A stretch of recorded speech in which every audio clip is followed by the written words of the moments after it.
السلام علیکم ورحمۃ اللہ وبرکاتہ۔ سیرت النبی صلی اللہ علیہ وسلم کا باب 5، محمد صلی اللہ علیہ وسلم کا ستارہ چمکا۔ ملک شام کا ایک یہودی عیس مکہ سے کچھ فاصلے پر رہتا تھا۔ جب بھی کسی کام سے مکہ آتا، وہاں کے لوگوں سے ملتا تو ان سے کہتا، بہت قریب کے زمانے میں تمہارے درمیان ایک بچہ پیدا ہوگا، سارا عرب اس کے راستے پر چلے گا، اس کے سامنے ذلیل اور پست ہو جائے گا، وہ عجم اور اس کے شہروں کا بھی مالک ہو جائے گا۔ یہی اس کا زمانہ ہے۔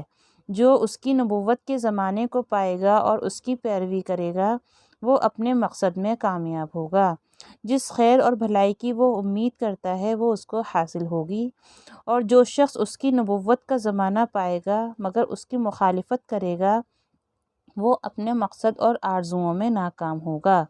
مکہ معظمہ میں جو بھی بچہ پیدا ہوتا، وہ یہودی اس بچے کے بارے میں تحقیق کرتا اور کہتا، ابھی وہ بچہ پیدا نہیں ہوا۔ آخر جب نبی صلی اللہ علیہ وسلم اس دنیا میں تشریف لائے تو عبدالمطلب اپنے گھر سے نکلے اور اس یہودی کے پاس پہنچے۔ اس کی عبادت گاہ کے دروازے پر پہنچ کر انہوں نے آواز دی۔ عیس نے پوچھا، کون ہے؟ انہوں نے اپنا نام بتایا۔ پھر اس سے پوچھا، تم اس بچے کے بارے میں کیا کہتے ہو؟ اس نے انہیں دیکھا، پھر بولا، ہاں، تم ہی اس کے باپ ہو سکتے ہو۔ بے شک وہ بچہ پیدا ہو گیا ہے جس کے بارے میں نے تم لوگوں سے کہا تھا۔ وہ ستارہ آج طلوع ہو گیا جو اس بچے کی پیدائش کی علامت ہے، اور اس کی علامت یہ ہے کہ اس وقت اس بچے کو درد ہو رہا ہے۔ یہ تکلیف اسے 3 دن رہے گی اور اس کے بعد یہ ٹھیک ہو جائے گا۔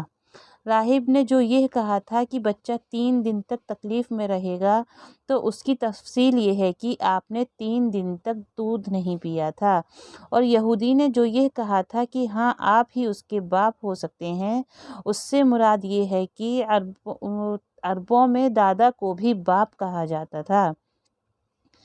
اور نبی کریم صلی اللہ علیہ وسلم نے ایک بار خود فرمایا تھا، میں عبدالمطلب کا بیٹا ہوں۔ یہودی نے عبدالمطلب سے یہ بھی کہا تھا، اس بارے میں اپنی زبان بند رکھیں، یعنی کسی کو کچھ نہ بتائیں، ورنہ لوگ اس بچے سے زبردست حسد کریں گے، اتنا حسد کریں گے کہ آج تک کسی نے نہیں کیا، اور اس کی اس قدر مخالفت ہوگی کہ دنیا میں کسی اور کی اتنی مخالفت نہیں ہوئی۔ پوتے کی اس کے متعلق یہ باتیں سن کر عبدالمطلب نے عیس سے پوچھا، اس بچے کی عمر کتنی ہوگی؟ یہودی نے اس سوال کے جواب میں کہا، اگر اس بچے کی عمر طبیعی ہوئی تو بھی 70 سال تک نہیں ہوگی، بلکہ اس سے پہلے ہی 61 یا 63 سال کی عمر میں وفات ہو جائے گی، اور اس کی امت کی اوسط عمر بھی اتنی ہوگی۔ اس کی پیدائش کے وقت دنیا کے بت ٹوٹ کر گر جائیں گے۔ یہ ساری علامات اس یہودی نے گزشتہ انبیاء کی پیش گوئیوں سے معلوم کی تھیں، اور سب بالکل سچ ثابت ہوئیں۔ قریش کے کچھ لوگ عمرو بن نفیل اور عبداللہ بن حبش وغیرہ ایک بت کے پاس جایا کرتے تھے۔ یہ اس رات بھی اس کے پاس گئے جس رات آپ صلی اللہ علیہ وسلم کی پیدائش ہوئی۔ انہوں نے دیکھا وہ بت اوندھے منہ گرا پڑا ہے، اور لوگوں کو یہ بات بری لگی۔ انہوں نے اس کو اٹھایا، سیدھا کر دیا، مگر وہ پھر گر گیا۔ انہوں نے پھر اس کو سیدھا کیا، وہ پھر الٹا ہو گیا، اور لوگوں کو بہت حیرت ہوئی۔ یہ بات بہت عجیب لگی۔ تب اس بت سے آواز نکلی، یہ ایک ایسے بچے کی پیدائش کی خبر ہے جس کے نور سے مشرق اور مغرب میں زمین کے تمام گوشے منور ہو گئے ہیں۔ بت سے نکلنے والی آواز نے انہیں اور زیادہ حیرت زدہ کر دیا۔ اس کے علاوہ ایک واقعہ یہ پیش آیا کہ ایران کے شہنشاہ کسریٰ نوشیروان کا محل ہلنے لگا اور اس میں شگاف پڑ گئے۔ نوشیروان کا یہ محل نہایت مضبوط تھا، بڑے بڑے پتھروں اور چونے سے تعمیر کیا گیا تھا۔ اس واقعے سے پوری سلطنت میں دہشت پھیل گئی۔ شگاف پڑنے سے خوفناک آواز بھی نکلی تھی۔ محل کے 14 کنگرے ٹوٹ کر نیچے آ گرے تھے۔ آپ کی پیدائش پر ایک واقعہ یہ بھی پیش آیا کہ فارس کے تمام آتش کدوں کی وہ آگ بجھ گئی جس کی وہ لوگ پوجا کرتے تھے اور اس کو بجھنے نہیں دیتے تھے، لیکن اس رات میں ایک ہی وقت میں تمام کے تمام آتش کدوں کی آگ آنن فانن بجھ گئی۔ آگ کے پوجنے والوں میں رونا پیٹنا مچ گیا۔ کسریٰ کو یہ تمام اطلاعات ملیں تو اس نے ایک کاہن کو بلایا اور اس نے اپنے محل میں شگاف پڑنے اور آتش کدوں کی آگ بجھنے کے واقعات اسے سنا کر پوچھا، آخر ایسا کیوں ہو رہا ہے؟ وہ کاہن خود تو جواب نہ دے سکا، تاہم اس نے کہا، ان سوالات کے جوابات میرا ماموں دے سکتا ہے، اس کا نام سطیح ہے۔ نوشیرہ نے کہا، ٹھیک ہے، تم جا کر ان سوالات کے جوابات لاؤ۔ وہ گیا اور سطیح سے ملا، اسے یہ واقعات سنائے۔ اس نے سن کر کہا، ایک عصا والے نبی ظاہر ہوں گے جو عرب اور شام پر چھا جائیں گے، اور جو کچھ ہونے والا ہے ہو کر رہے گا۔ اس نے یہ جواب کسریٰ کو بتایا۔ اس وقت تک کسریٰ نے دوسرے کاہنوں سے بھی معلومات حاصل کر لی تھیں، چنانچہ یہ سن کر اس نے کہا، تب پھر ابھی وہ وقت آنے میں دیر ہے، یعنی ان کا غلبہ میرے بعد ہوگا۔ پیدائش کے 7ویں دن عبد المطلب نے آپ کا عقیقہ کیا اور آپ کا نام محمد رکھا۔ عربوں میں اس سے پہلے یہ نام کسی کا نہیں رکھا گیا تھا۔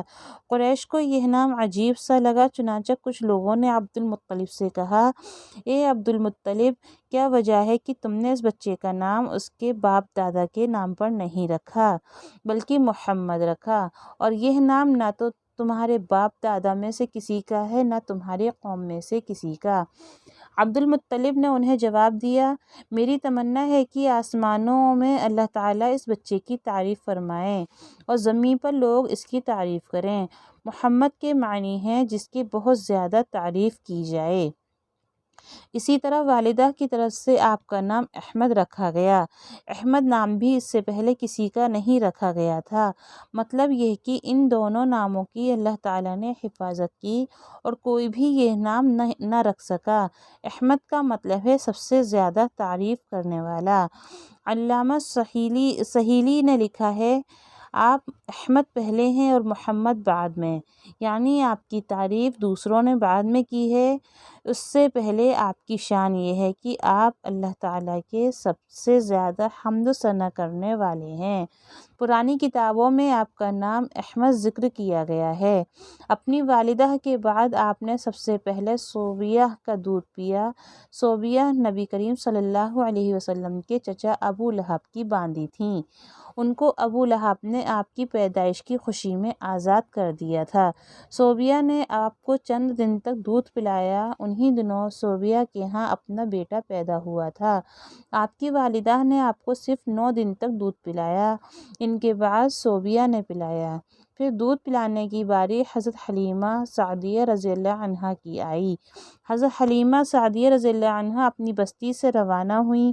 ان کے ساتھ ان کا دودھ پیتا بچہ اور ایک اور شوہر بھی تھا۔ حضرت حلیمہ سعدیہ رضی اللہ عنہا دوسری عورتوں کے بعد مکہ میں داخل ہوئیں۔ ان کا خچر بہت کمزور اور مریل تھا۔ ان کے ساتھ ان کی کمزور اور بوڑھی اونٹنی تھی، وہ بہت آہستہ چلتی تھی۔ ان کی وجہ سے حلیمہ رضی اللہ عنہا قافلے سے بہت پیچھے رہ جاتی تھیں۔ اس وقت بھی ایسا ہی ہوا، وہ سب سے آخر میں مکہ میں داخل ہوئیں۔ تو آج ہم نے باب 5 پڑھا تھا۔ انشاءاللہ اگلی ویڈیو میں ہم آپ صلی اللہ علیہ وسلم سیرت النبی صلی اللہ علیہ وسلم کی باب 6 پڑھیں گے۔ جب تک کے لیے اللہ حافظ۔